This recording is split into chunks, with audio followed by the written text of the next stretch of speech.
अध्यक्ष महोदय, पूरे प्रदेश भर में स्वास्थ्य की सुविधाएं जो गरीब लोगों को हमने दी थी, उन सुविधाओं को एक तरह से वर्तमान सरकार ने रोक ही दिया है। जो प्रश्न का उत्तर दिया गया है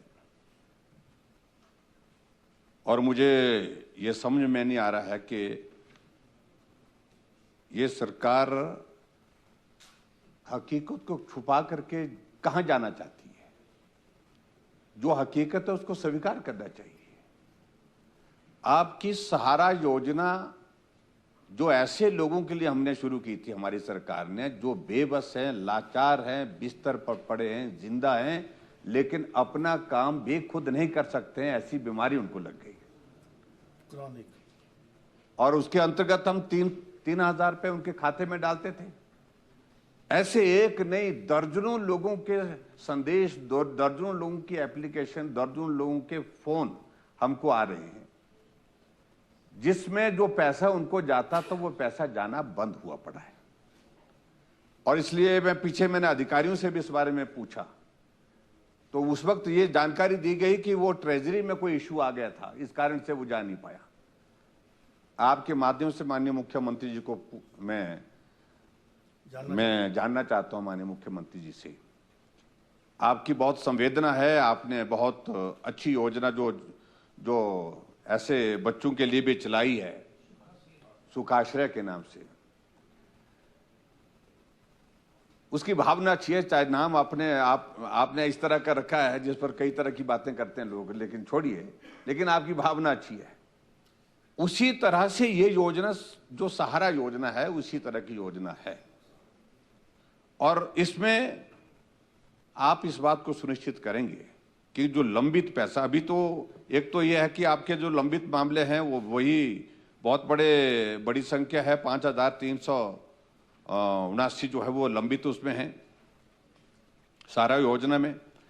और मैं ये चाहूंगा कि एक तो जिन लोगों को मिलती थी ये, क्या आप सुनिश्चित करेंगे कि हर महीने इन गरीब लोगों के इलाज के लिए, इलाज के साथ साथ में परिवार की छोटी मोटी जो जरूरतें होती है उसको पूरा करने के लिए ये इस बात को सुनिश्चित करके कि इनको पैसा जो है हर महीने डाला जाएगा।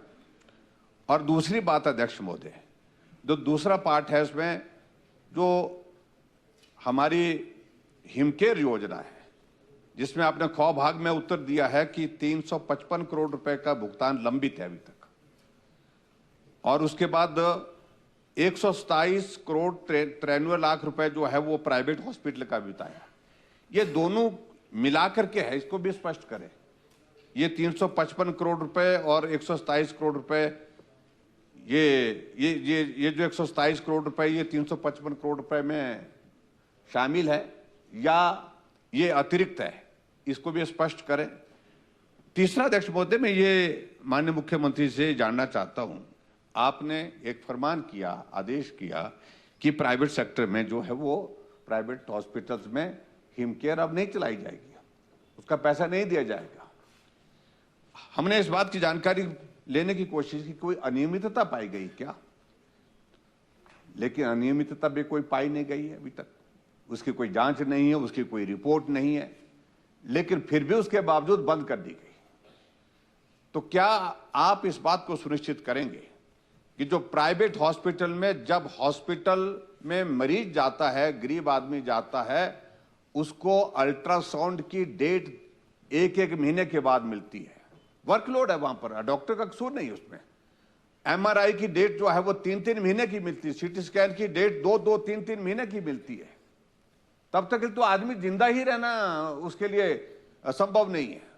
अगर बीमारी किसी आदमी को लगी है तो स्वाभाविक रूप से बीमारी लगातार आगे कहां तक पहुंच जाएगी, तब तक जब उसका इलाज ही नहीं हो पाएगा, क्योंकि 3 महीने के बाद एमआरआई होगी, 3 महीने के बाद सीटी स्कैन होगा। हमने इसी भाव के साथ इसको प्राइवेट सेक्टर के कुछ हॉस्पिटल को एम्पैनल किया था।